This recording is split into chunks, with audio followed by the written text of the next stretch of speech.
बदायूं में 2 बच्चों की निर्मम हत्या के पीछे शैतानी दिमाग था, जिसमें दूसरों के बच्चों के प्रति नफरत भरी हुई थी। गुरुवार को इस हत्यारे का भाई जो इस घटना में शामिल था, जावेद, उसका पुलिस से सामना हुआ। वो सच बयां करता चला गया। बता दें कि अपने निकाह के 4 साल बाद भी बेऔलाद साजिद दूसरों के आंगन में खुशी नहीं देख पा रहा था। मंगलवार को उसने बाजार से मीट काटने वाला बड़ा छुरा खरीदा और मासूम आयुष और आहान की गर्दन काट दी। घटना में शामिल भाई जावेद उसकी हिंसक प्रवृत्ति के बारे में जानता था। उसने ये बताया कि साजिद दरगाह और मज़ारों के फेर में पड़ा हुआ था। इससे पहले जावेद ने एनकाउंटर से बचने के लिए एक नाटकीय घटनाक्रम किया।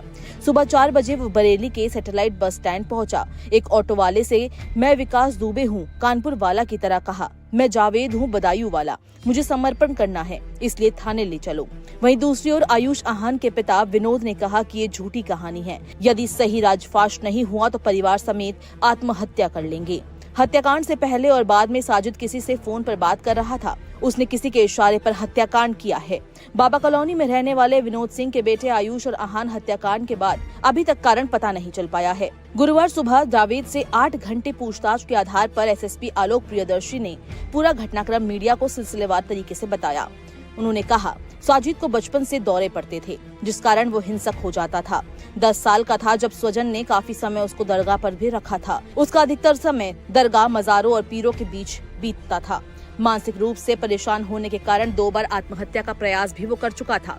इस बीच निकाह के 4 साल बाद भी वो पिता नहीं बन सका तो दूसरों के बच्चों से उसे नफरत होने लगी। साजिद की पत्नी के 3 बच्चे गर्भ में और 1 बच्चा पैदा होते ही मर गया। इसी सनक में उसने मंगलवार को मौका देखा कि विनोद के घर में 3 बच्चों के साथ सिर्फ 2 महिलाएं हैं। वो बाजार से मीट काटने वाला छुरा खरीद कर लाया। फिर जावेद से कहा कि विनोद के घर में कुछ काम है।